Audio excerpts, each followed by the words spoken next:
a great panel for you coming up. I'm going to have, I'll ask my panelists to come on out, and we'll start all together, and I will introduce them as they walk out. I'll take these two seats. They can take that one. I'm going to invite Deanne Bell, Dean Kamen, and Senator Tim Kaine to the stage.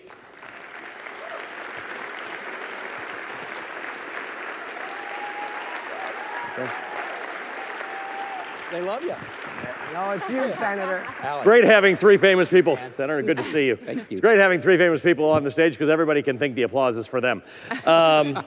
And I'll even take some of it for myself. Good to see you all. Deanne Bell is the host of probably, as a guy who does a lot of TV, one of the more interesting and meaningful things that shows up on TV. She is the founder and CEO of Future Engineers, and she's the host of CNBC's Make Me a Millionaire Inventor. She's an engineer, she's a TV host, she's an entrepreneur.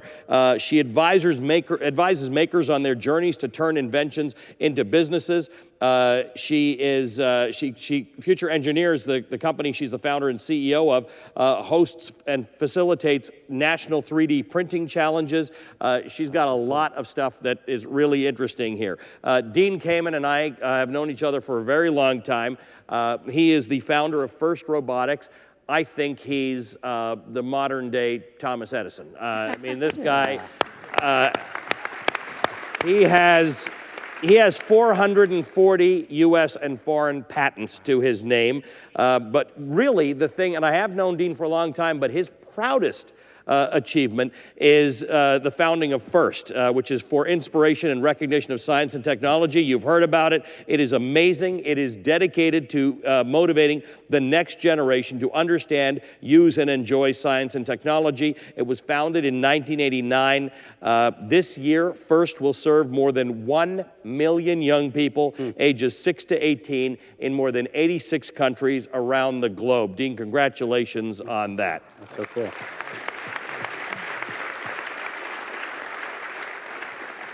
Tim Kaine doesn't need an introduction anywhere. He is a United States Senator and the former candidate for Vice President of the United States.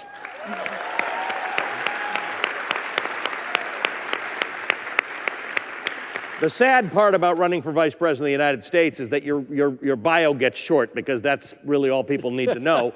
But Tim Kaine actually comes with a very, very long history. He has been a missionary, he has been a civil rights lawyer, he's been a teacher, he's been an elected official. He is one of only 30 people in American history to have served as a mayor, governor, and United States Senator. He was first elected in 1994. He was a city council member and then the mayor of Richmond, Virginia.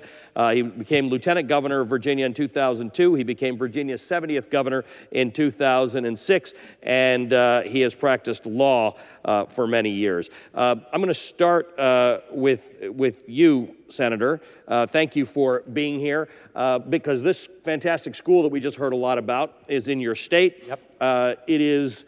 You are in, let me just tell you, I'm going to be honest with you. One of the reasons I love engineering so much, and I love doing this event every year, and I've said it before, is that the world in which I dwell, as you know, is one in which I spend most of my time focused on Capitol Hill and politics, where problems that look like they can get solved don't get solved over a remarkable period of time. Yeah. And then I come in and I look at these people, and everybody is working on a problem, and problems are only to be solved, and they're climbing over themselves to figure out better solutions. So I find it really heartening. The future of our country lies in these programs and in engineers and in solving the grand challenges. So what do we do to replicate this and to clone all these people? Wow, now that's a big question to start. Yeah, what do we do to clone all these people? It reminds me, do any of you like to drive after cars with vanity license plates and try to figure what the message means? You know, so one day I was driving on a road in Virginia, and I want you to think about this. I saw a license plate. It was G04TH ampersand X. G04TH ampersand X. And, you know, I missed my turnoff. I just was following as I'm trying to think, what is this? G04TH ampersand X. Any guesses? Sorry? Go forth and multiply, X. It was either a minister, a reproductive physician, or but go forth and multiply. And so you're right, we got to clone you guys. We need you to go forth and multiply. It is good to be here. Yeah, multiply in one sense. It's great to be here with you, and I was so happy to follow Edison, a wonderful Virginia high school. We're here with a great panel. I said yes to this for two reasons. One, I have a GW grad. My oldest son is a Marine infantry commander who went here to GW. And two, I knew if I came and sat with this panel and listened to you that I'd walk out smarter than when I came in. And the one thing I will say is, you start off with a tough question, and it's apropos of this week. We are in a major and existential battle about something really important, the healthcare of all Americans.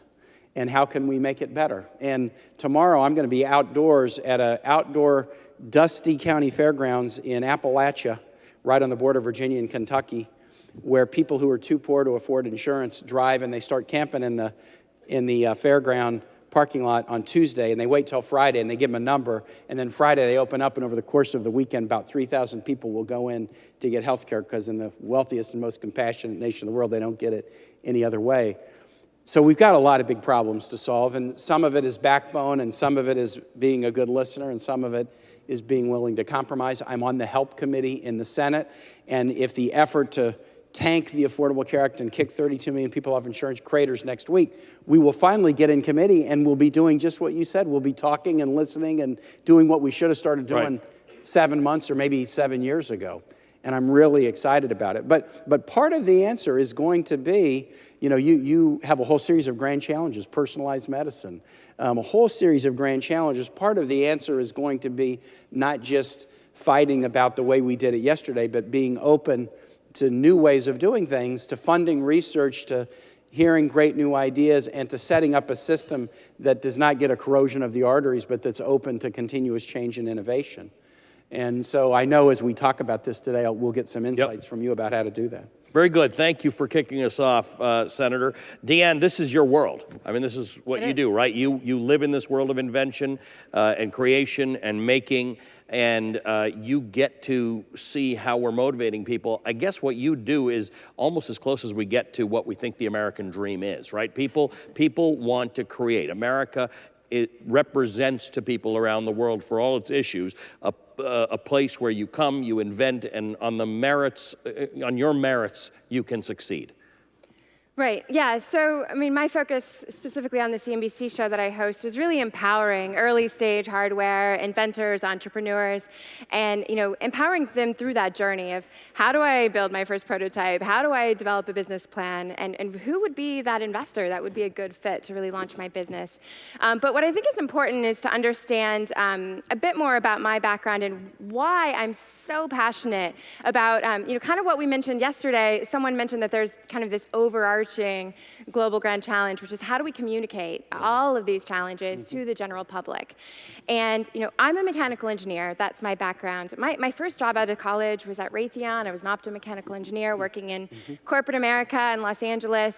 And my transition into TV is a bit of an interesting story, and I want to share this with you in the effort of empowerment.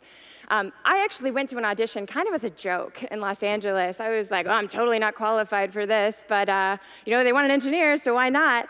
And I went to this audition, and I got there. I was in my suit, and I had my resume, and they threw me in front of a green screen. They were like, tell me about something you've built. And I was like, whoa, okay.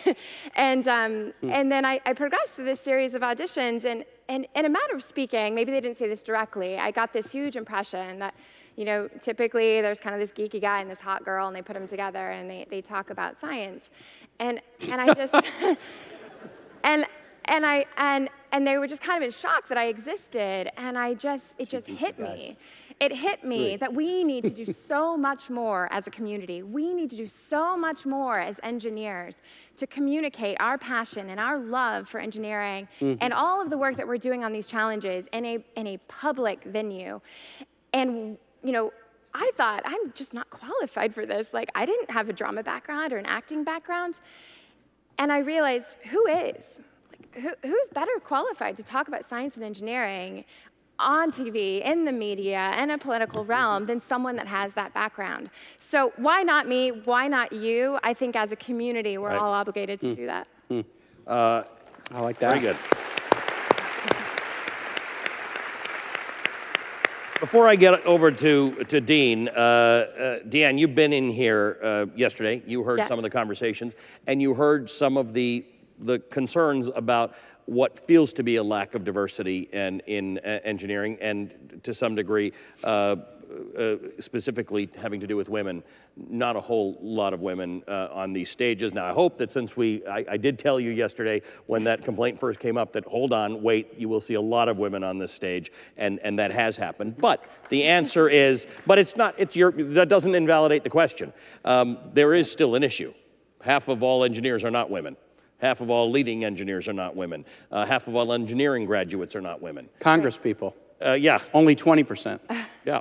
So what, I mean, you are doing your part. You're out there and showing people you're a mechanical engineer. But the fact is, where do you see an important part of a solution to this? So you're right, I'm doing my part, but when I became an engineering television host, I didn't know anyone else that was an engineering television host. I didn't know what an agent was, I didn't know about that whole world.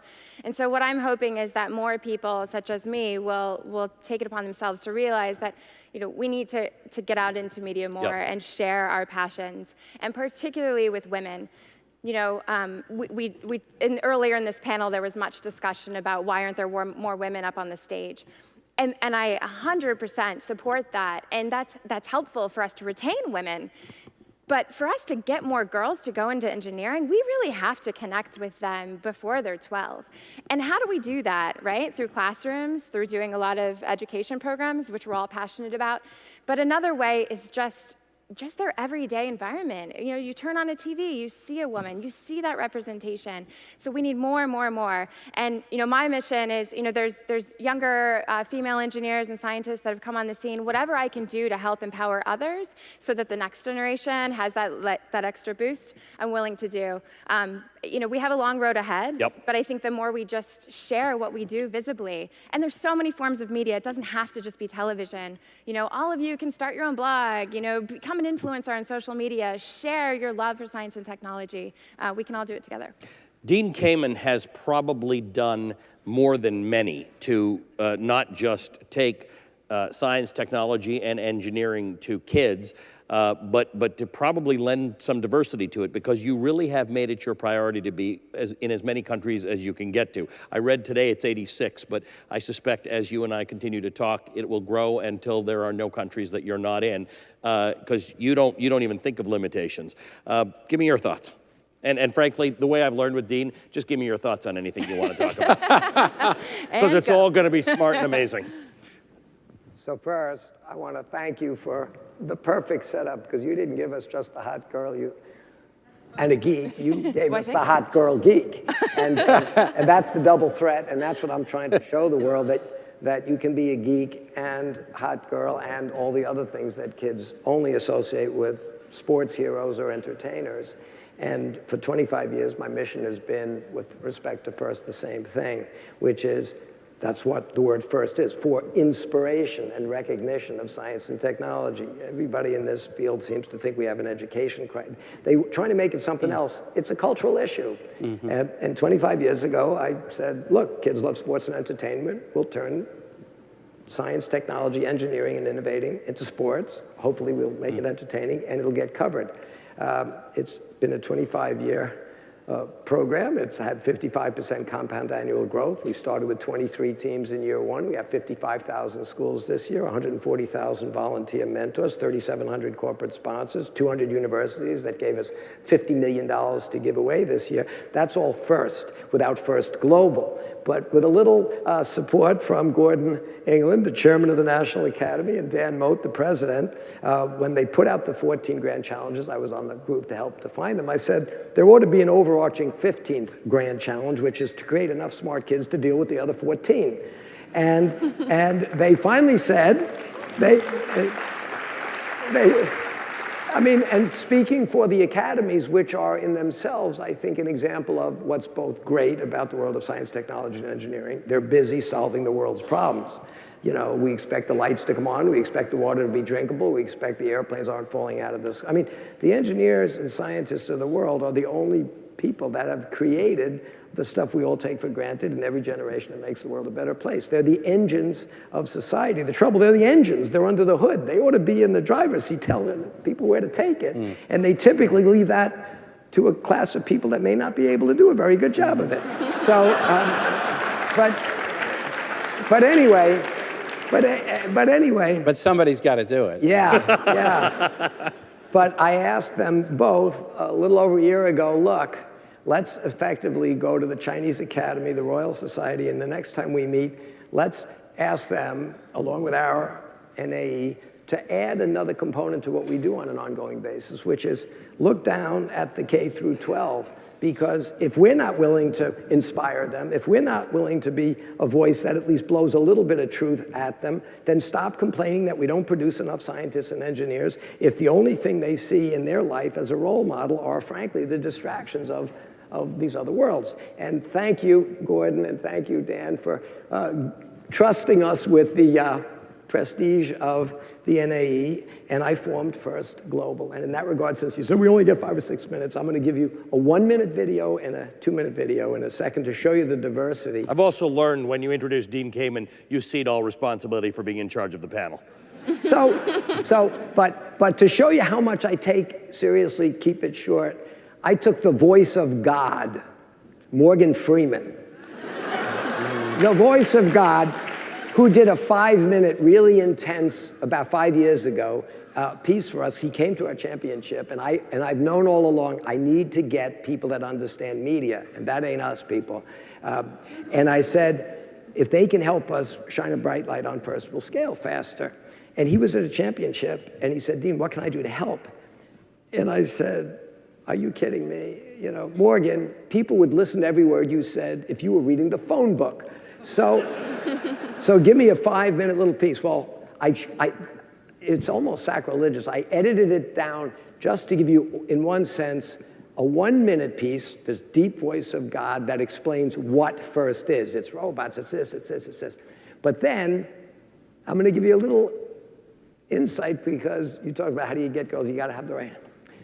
Then, about a year ago when I was told we could do this, I realized I'm going to try to go get every country in the world. We did have 160 people at Constitution Hall, yes? Yeah. And I said, if we just show people around the world what First is, you know, if you told people what the second law of thermodynamics is, you know, the integral of dq over t is a really elegant function, but most people don't care. They touch something that's hot, that they get. They learn. So I said, I got to have a much more difficult to make little video. It's got to be not what First is, but why First is and why it's important. And it has to appeal not to the scientists and engineers that I need as mentors. It's got to appeal to everybody. And it's got to show people why First is so important. But I'll tell you what I told the guy. But first, a 1-minute little subset of the voice of God to give any of you that have never seen a First competition. And it's pure competition. It's sport. Sport. And it should be on the ESPN, not on the Nerd channel. But let's listen to the voice of God for about a minute, giving you your homework assignment, his last 3 words. Can we do that? This is the Super Bowl. The Super Bowl of smarts, that is. It's a life-changing competition. It's kids having fun, competing, working together to dream up, design, and build robots. It's just an exhilarating feeling. It's like I'm using power tools. They're having the hardest fun they'll ever have. And they're becoming our next generation of engineers and innovators. First, come out!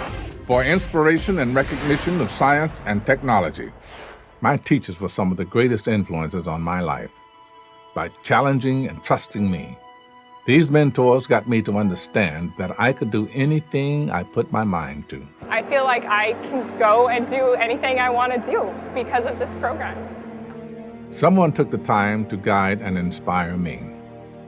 It changed my life. Take some time. Go to usfirst.org. Right. Okay, so now think about this. After Dan says, okay, Dean, we're gonna let you use our reputation, I have to come up with something I can send around the world to engage everybody to realize the world needs more people. I go down to New York to a guy that's helped me with First over many years, and he's a world-class producer. I did Iconoclast with him, with, people that really understand media, and Paul Newman, and I said, John, listen, I need a piece that's like a minute or two long that doesn't explain what it is, because people think it's robots and it's easy for them to say. I gotta explain, it's about self-confidence, it's about self-respect, it's about giving kids the way to communicate and cooperate, to build the solutions so that they don't need to fight over each other's water, they can create their own. It can lead to peace. Every culture teaches their own rules, politics divides the world. You look at a satellite, you don't see those lines. Mm-hmm. Politics is about dividing the world. Technology is about uniting the world. We got to show these kids from all over the world at a young age, if they deal with the common language of math and science, they can all be on the same side of the team fighting the same issues: global warming, water, cybersecurity, healthcare. So it's not about the robots, John. It's just not about the robots, but I need a piece to get everybody to participate in the sport on the bigger picture. He puts his pen down after 2 hours. I'm sweating. And he says, Dean, I've been taking notes on what you want in 2 minutes. And you tell me more than anything else in 2 hours, it's not about the robots.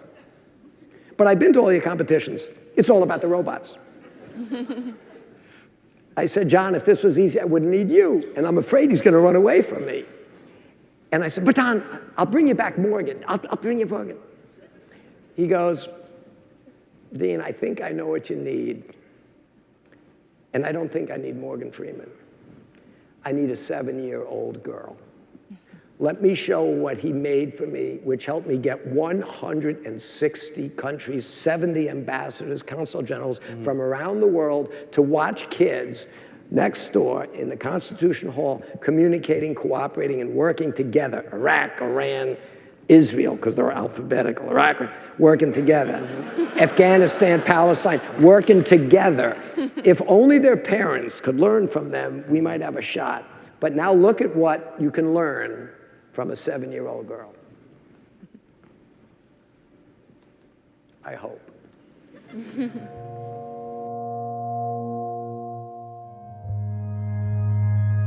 This isn't a robot.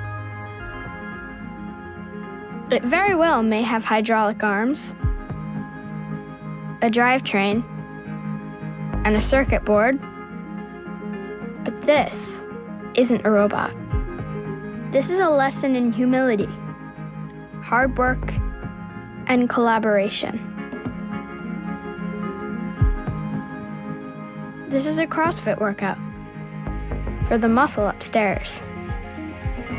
This is an apple for the next generation of Newtons. It's a lot of things, but this isn't a robot. This is a roadmap that leads straight to engineering.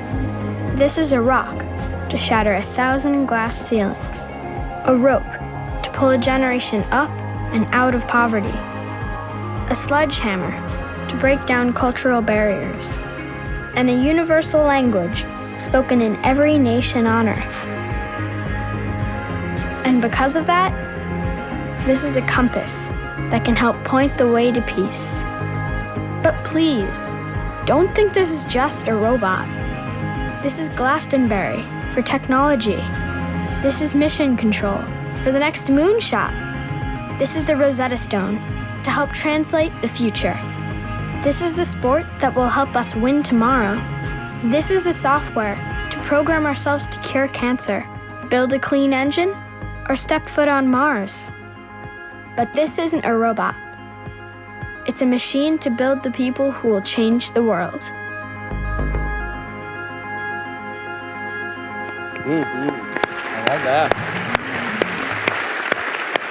Dean, I remember being with you in California a few months ago and seeing that, and nobody in the room had a dry eye. I mean, That's incredible, and that you have in all of your work that distillation of why this is crucial and why it has to start young is the best answer I think we've had in the last couple days to that question. That makes everybody, and guys like me who have no skill at all, want to be involved in making the future of the world. So thank you for what you've done there. Senator, we have, I don't know whether it's a weather system or it's just a cloud for the moment, but we have something over your part of town which is resistant, unusually resistant to basic science. Let's not even talk about advanced engineering. It is difficult, and it's difficult, and let's be honest, we're in a room full of people from other parts of the world where I know when you travel, when I travel, I get people sort of looking at it like, what's up with you guys? Why do you do that? Well, I'm not going to plead guilty to the charge. I am really happy I'm from Virginia, folks. The preeminent political figure in the history of Virginia was the preeminent American scientist of his day, Jefferson. And we're many years since, and we can look back at Jefferson and all his flaws, but he was and remains the preeminent political figure associated with Virginia, and he's a person of science. And we are pro-science people in Virginia. And I love being in the Senate. I'm on the budget, health education, armed services, and foreign relations committees, but frustrations abound. And one of the things that really frustrate me greatly is the number of colleagues, but also the number of folks in the current administration, and even folks beyond who are anti-science. Now, in Virginia, we're not anti-science. We accept climate science. If you poll Virginians, for example, do you think climate is changing? Do you think humans are a cause? Do you think we should do something about it? Well north of 70% answer yes on all those questions. The first climate science bill introduced in the Senate was a bipartisan bill introduced by a Virginia Republican, John Warner, and a Connecticut Democrat, Joe Lieberman, in 2006. I'm now part of a climate roundtable in the Science that meets Wednesday morning. We cannot even get a Republican to attend, much less co-sponsor. I'm just being blunt. You asked me a question. I don't know why science has suddenly become partisan. I don't know why support for scientific research sometimes is partisan. We've got a budget on the table proposed by the president that slashes research and organizations like the NIH by billions of dollars. The good news is we will fight that off. We will get the money back, and it will be bipartisan votes that will get money back for NIH. But just on the science issue of climate, which has got to be just one of the most fundamental issues that we're going to be tackling, we now are in a completely partisan moment in Congress on climate-related issues. Even though the funny thing is we can't do climate legislation because one side basically will not acknowledge the scientific reality, but we actually do climate legislation. When we pass a massive hurricane relief bill after Tropical Storm Sandy, that's actually climate legislation. When we have to rewrite the flood insurance laws in the United States because there's so much more flooding in different places than there used to be, that's actually climate science legislation. So we come in and deal with disasters, but what we won't do right now in this moment in time is acknowledge up front. We got an EPA director who won't acknowledge the science about climate. So you've asked why that is. I don't know why it is, but I will tell you, sadly, it's partisan. And I don't think science is partisan. I mean, I suspect there's budding Democrats, Republicans, and independents out in this audience, as well as folks from other countries. You know, I hope you get into public policy and you make science a nonpartisan issue again, and you make embracing scientific facts and not demeaning them. We have a president who's called climate change a hoax created by the Chinese. He pulled us out of the Paris Climate Accord. The United States led into the Paris Climate Accord with China, and we signed it first to be leaders so that other nations could sign it. And we've just had a president who's pulled us out. And you know what? The good news, these technology guys, they're racing ahead on it anyway. We can't slow down the race toward technology, but what pulling out of the Climate Accord will mean is that the U.S. will cease to be the leader. It'll keep going, that's great. But the U.S. will cease to be the leader because we have leadership now that won't acknowledge fundamental science. So I don't have an answer as to why a nation that was founded upon sort of in the age of enlightenment and reason, and all those founders came out of that tradition, has suddenly decided that science should be a partisan issue, and one party embraces it and one party rejects it. I don't know why. Well, I will say thank you to the presenters who have been here from China, who have really taken the lead in this conference. Yeah. With climate. So, Deanne, this is a theme, as you know, because you've been here for the last couple of days, so you've heard it. There is this theme of these people here who are engineers or engineers-to-be who'd like to get into lucrative things, and they'd like to start businesses, and they'd like to have startups, but you've heard this constant theme of policy, right? Of people who want to involve themselves in public policy, who want to influence the outcome of the world, who realize that achieving the grand challenges is not just an engineering pursuit. It's some of these people with engineering training will need to be policymakers. In the world in which you operate, how do you encourage people, or how do you encourage this crowd to say, pursue what you're pursuing in engineering, but think of policy as a really important outcome? Right, it's a really great question. So often I tell people that engineering is, I think, one of the best foundations you could ever have. And sometimes there's this notion that people go from engineering and they go into policy, or they get an MBA, they become a patent attorney, and they're kind of like, oh, I used to be an engineer.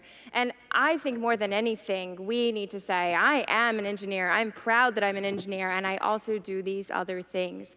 And for me, when I went into college, I remember that I was someone that did so many different things, and it was a struggle for me to figure out, how am I gonna, go into one silo? How am I going to neglect these things? And the beauty is, I realized when I got out into industry, that foundation was the fuel for all of those other passions that I had. And so I can't express to you enough how important it is to use that foundation that you have and apply it to all those other passions. If you're really passionate about policy, then use that foundation to go out and bring engineering into that conversation. And if you don't have a seat at that table, make a seat at that table. And for me, that's what's been empowering in my own career, and that's what I encourage a lot of people to do with the background you have, because we're all solving these global grand, you guys are all working on these global grand challenges, which are something that's going to happen over our generation. But if the general public doesn't know about that, it's really hard to change the equation on a much larger scale. Can I piggyback real quick? 'Cause Yeah. there was a question up on the screen here that was sort of the same thing, which said, if I'm an engineer and I'm not a lawyer, how could I go into policy? And I think there may be a thought that to go into policy, you have to be a lawyer, not an engineer. To the contrary. The best legislators I've served with were not people who were experts in politics before they decided to get into politics. They were engineers, they were vets, they were veterinarians, they were tree surgeons, they were innovators. The best, if you are at all interested in politics or public service, master an expertise other than politics and then bring it into politics.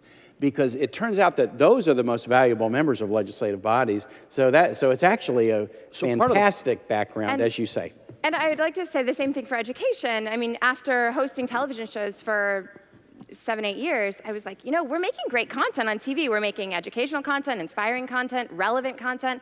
The way you explain engineering to a 5 versus an 80-year-old on television is exactly how we need to present it to the younger generations in education. So for me, it was like, how do we take that next step? How do we create curriculum associated with this content we're creating? I feel like it's so woven together, just the importance of that fundamental fluency in science and engineering and understanding where we are at in these global grand challenges and how to communicate that to the general public. So Dean, talk to me then, given that great clip we saw with the young girl, where you have two challenges. One is to convince these young kids to follow a path of science and technology and engineering and building and making and innovating, which is great, but it's its own set of challenges. And then convincing them that it's not just to make the robot or make the machine or build the dam or build the phone, but we'd actually like you to get involved in politics, because the only people who have harder times recruiting than politics right now are in my industry and media. I mean, these are not well-regarded industries by the people who we need to participate in them. We're not seeing a lot of engineers offering themselves up to run for Congress. Mm-hmm. So a couple of quick points. One, you said, Dean, you have to convince them. No, I don't have to convince them. I'm one lunatic from New Hampshire. You, the technical community of the world, has to convince them. You have to have a voice. Mm-hmm. Dan and Gordon have said, we'll let you share our prestigious institution. But I think the call here is to have the technical community of the world reach out in a serious, comprehensive way using the expertise of media and the ability to network the world, which was created by this community, to convince all kids, particularly women and minorities around the world, that they need to participate. Whether you do it as a professional, whether you do it as a parent, whether you do it as a citizen of the world, we need to do it. And to your second, oh, and one more, I hate to be at odds on touchy political issues. But you did say that the greatest, and that was the word you used, scientists among the founding fathers. And I thought, of course, you would say Benjamin Franklin. He did define positive and negative charge. Pennsylvania, Virginia rivalry. But I understand you're a lawyer and don't have the full breadth of. I'm a Virginian. Forgive me for being Virginia-centric. Yeah. For those of you who aren't from America, this argument has been going on for a couple hundred years. But once the world of technologists is well heard, that argument will be resolved. But in any event, the other point you made, and maybe you were saying, wow, it would be way better to get people in that, and you said it too, that have a technical background where they can take a hypothesis, look at data, analyze data, they know the difference between fake and real information, that they move forward. It made me think again of a quote that maybe answers the question of why we're here and why we need maybe some different voices, and it's a quote from one of my heroes, Big Al. And everybody, when they quote Albert Einstein, they go to some of his more serious. One of, I think, his all-time greatest statements, which certainly fits here, is Albert Einstein said, "The difference between genius and stupidity is genius has its limits." And so it would be really good for all of you to bring the bottom up a little here and let's add real content to the global debate. And I think, as we were trying to convince all the people to get involved with FIRST, I keep saying to them, FIRST is not there to have kids build robots. We're using robots to build kids. The robot is nothing but a vehicle to help give these kids access to get excited about technology, to see what they can create, to get instant positive feedback in an environment which isn't as stultifying as the 18th century model we have of a classroom. It's to give them experience-based, project-based ways to work together, communicate, cooperate. But FIRST is about building people, the right kind of people with the right kind of vision that have the courage and the tools to fix the world.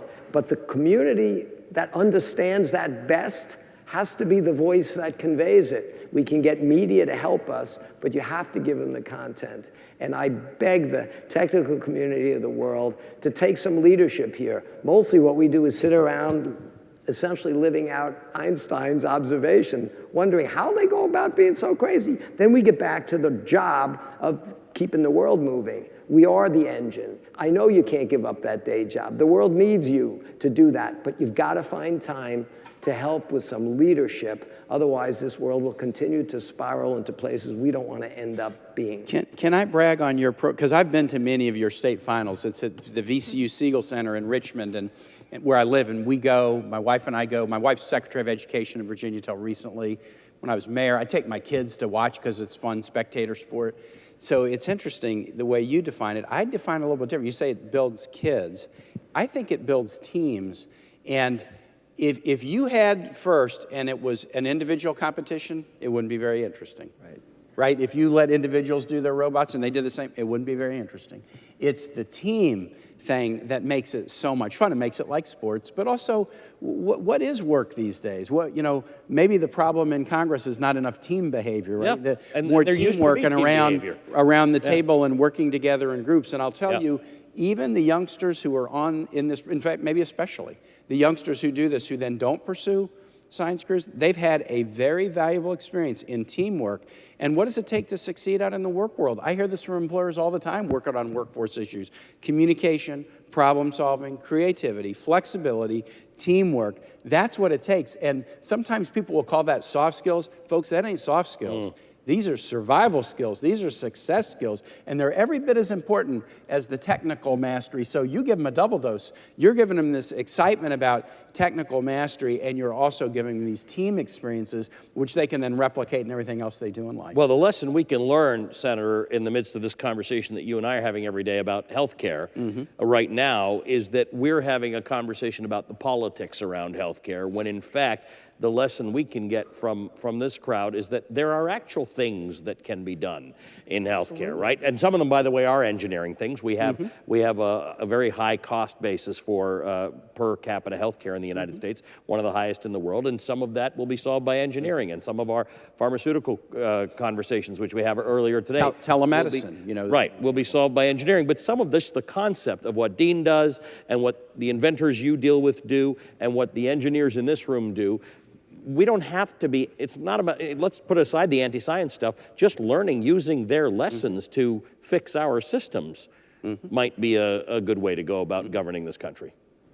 And first of all, I have to thank you for bringing that up and for being such a great supporter at your state and what you do. But just so you all know, we have a few key words that for 25 years we've used at first. One is we call it a cooperation, not a competition. The events are called celebrations. And to your point about teamwork, from year one, we make the teams randomly, they're always fighting in alliances, and we randomly pair them. Cool. Last year at the championship for the little kids, the first Lego League in St. Louis among 70,000 people, finally the two teams that got paired, well, each one paired with another, and then in the final rounds, the competitors, with gracious professionalism in a cooperation, turned out to be an Israeli team and a Jordanian team.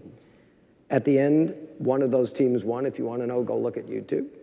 It doesn't matter, because as soon as the bell rang, these kids are all hugging each other. Now think about that. They understand we're all going to solve global warming together, or we're all, when it gets really warm, we're all going to hell together. But the fact is, when it gets, but it's so strong, I'm so glad he brought it up, because when I'm trying to convince people that we have a real sport here, I say, you know, okay, you don't care about robots, but they learn teamwork. And then you tell them, you know, it's funny that you all justify sports in schools. The gym takes up more room than the classrooms. The parquet floors cost more. The sod for the football team costs more. And you look at schools, and inevitably, when they have to justify sports, they say, well, they learn teamwork, as you put. It's so important. And I go, so if teamwork is so important, why, when they do it in a classroom, do you call it cheating?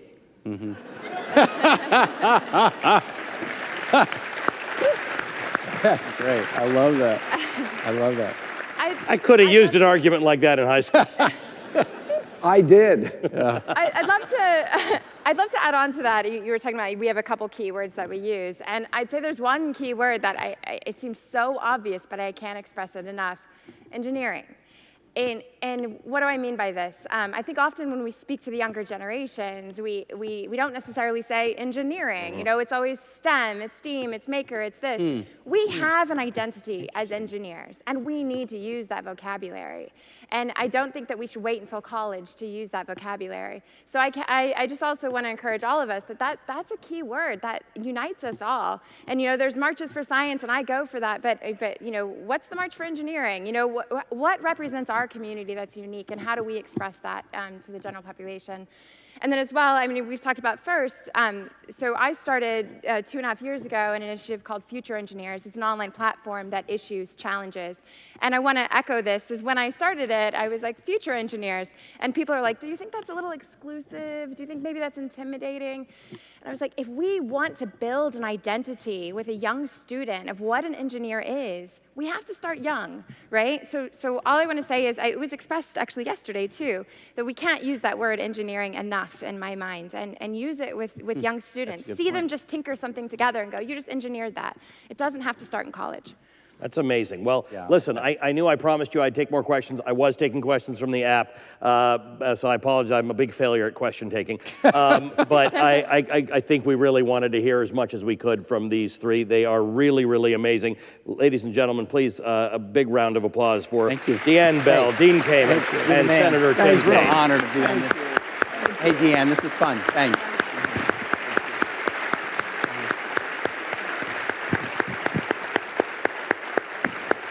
Really appreciate that. Very, very stimulating conversation. Again, thanks to you for sending those questions in, for all your cooperation. You're done with me, but you're not done with the summit yet. Rick Miller, the president of Olin College, is going to take over from me right now for your next panel. Thanks, everybody. Thanks, guys.